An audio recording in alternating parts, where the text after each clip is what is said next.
Halo semuanya, gimana kabarnya? Kembali lagi di Graha Parabola Jogja. Video kali ini saya akan mengetes antena yang usianya kurang lebih 28 tahun. Nah, jadi antena ini saya dapatkan dari tempat konsumen yang mau masang antena dan pengen ganti antena baru.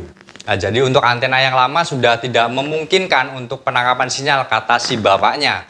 Nah, setelah itu saya berbincang-bincang, akhirnya boleh saya bawa dan saya ambil, saya bersihkan.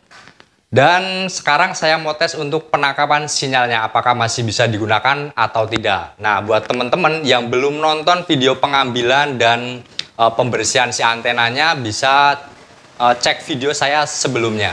Nah, untuk pengetesannya sendiri ini cuman di depan rumah saya aja, dan untuk ketinggiannya itu cuman 2 meter ya dari tanah. Dan walaupun saya lokasinya bagus, tapi saya hafal betul untuk titik ataupun lokasi-lokasi yang penangkapan sinyalnya kurang bagus. Dan salah satunya ya di depan rumah ini. Kalau ditinggikan mungkin itu bakal bisa mendapatkan sinyal yang bagus. Nah, cuman untuk pengetesan ini saya kasih cuman 2 meter. Dan itu terhalang dengan tembok, pokoknya banyak halangan lah.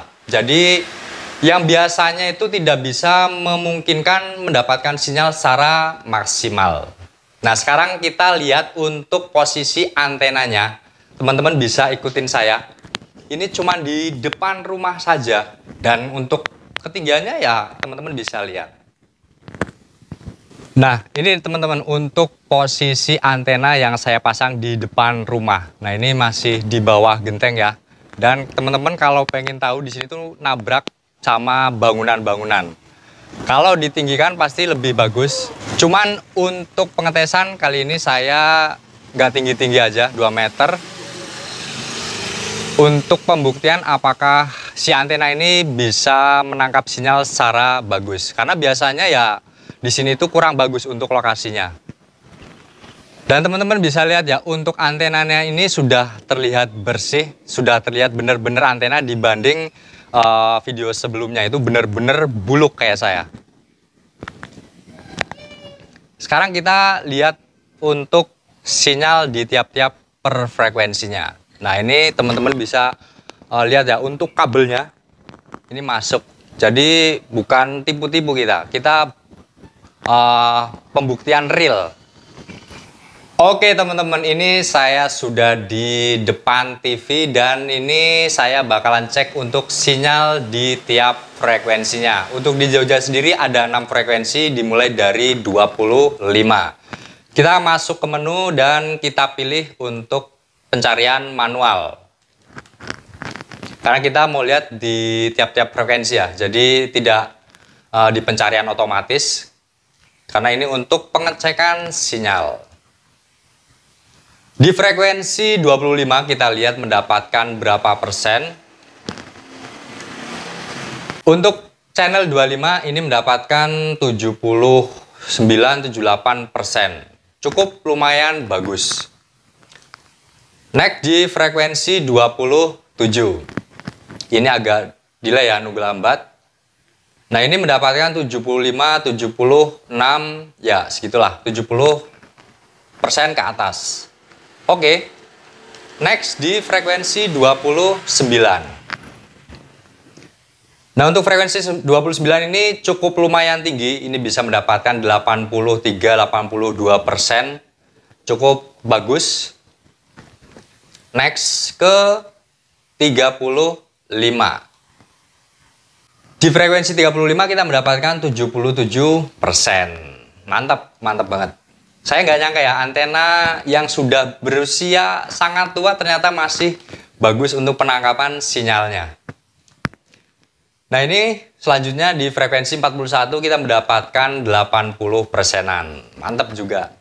Hampir semua stabil dan tinggi untuk sinyalnya. Yang terakhir ini ada di frekuensi 47. Nah, di 47 ini kita mendapatkan 45-50%-an. Ini yang paling rendah. Tapi kita lihat apakah nanti siarannya patah-patah, nyepret gitu atau tidak. Karena untuk sinyal sendiri, walaupun nggak terlalu tinggi, tapi kalau bernya bagus itu tayangannya aman-aman saja.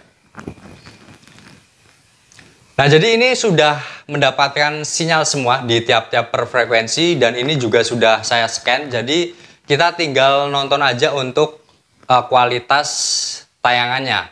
Apakah dia berjalan dengan lancar atau dia bakalan nge-freeze atau nyepret gitu. Dan kita juga bakalan cek untuk bernya ya.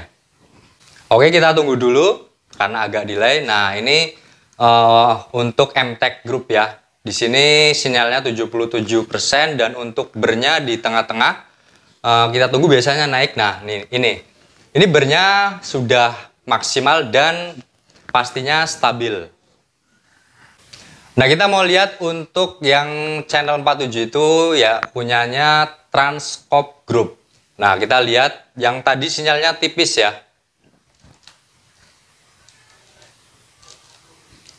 Nah, ini sudah saya pindahkan untuk siarannya dan kita lihat untuk sinyalnya 45%, tapi untuk bernya teman-teman bisa lihat di sini sangat bagus dan teman-teman bisa lihat untuk siarannya nggak bakalan nyepret atau nge-freeze karena dari bernya sudah bagus seperti ini. Tapi kalau lebih bagus lagi sinyalnya kita maksimalin karena untuk posisinya sendiri itu di titik yang penangkapan sinyalnya kurang bagus. Jadi kalau mau dimaksimalin sebenarnya masih bisa kita tinggikan dan kita geser-geser seperti itu. Tapi untuk percobaan kali ini cukup pendek aja dan penangkapan sinyalnya juga bagus. Oke teman-teman, kita sudah lihat untuk hasil pengetesan menggunakan antena Situa ini. Ternyata jauh dari ekspektasi saya karena penangkapan sinyalnya ternyata masih cukup lumayan bagus loh. Dan kalau kita bandingkan dengan antena sekarang, saya berani diadu dengan antena HDU 25. Walaupun untuk ukurannya itu masih panjang HDU 25, yaitu sekitar 1,5 meter. Dan untuk si antena tua sendiri ini cuman 1 meter. Kenapa saya yakin? Karena antena si tua ini kandungan aluminiumnya lebih bagus dibanding antena-antena yang sekarang. Next, saya akan bandingkan dengan antena HDU 25 di jarak yang cukup lumayan jauh, sekitar 60 km lah. Jadi kalau saya di Jogja, saya ngetesnya di daerah Solo ataupun di daerah kalau ke barat itu Wates, hampir ke Purworejo lah. Untuk jarak 60 km. Nah, jadi kita bandingkan dengan HDU 25 dan hasilnya seperti apa. Teman-teman tunggu saja untuk eksperimennya. Sedikit tambahan buat teman-teman yang punya antena lama dan mau digunakan kembali, ya pastikan yang pertama untuk bentuk atau fisiknya itu masih utuh. Kalau misalkan ada yang kurang, entah itu elemennya atau apanya, kalian tinggal tambah-tambahin aja. Kalian beli aluminium di marketplace atau kalian juga bisa cek link di deskripsi. Yang kedua, pastikan untuk aluminiumnya itu bersih dari kerak ya. Jadi aluminium yang sudah beberapa tahun kan pasti ada kerak-kerak yang nempel. Nah itu kalian tinggal bersihkan seperti yang kemarin saya lakukan di antena Situa itu. Yang ketiga yang paling penting yaitu di bagian drivernya. Kalau di situ ada solderan, kalian pastikan atau kalian bisa solder ulang, solder baru. Kalau misal ada yang konektor yang berkarat, kalian tinggal bersihkan juga untuk karat-karatnya. Karena untuk penangkapan sinyalnya, saya yakin itu akan lebih powerful. Jadi buat teman-teman yang punya antena lama mau digunakan kembali, nggak usah khawatir. Kalian gunakan saja dan pasti bisa untuk menangkap sinyal TV digital. Oke teman-teman, untuk video pembahasan antena Situa ini cukup sekian dulu. Dan semoga bermanfaat buat teman-teman. Dan kita ketemu di video selanjutnya.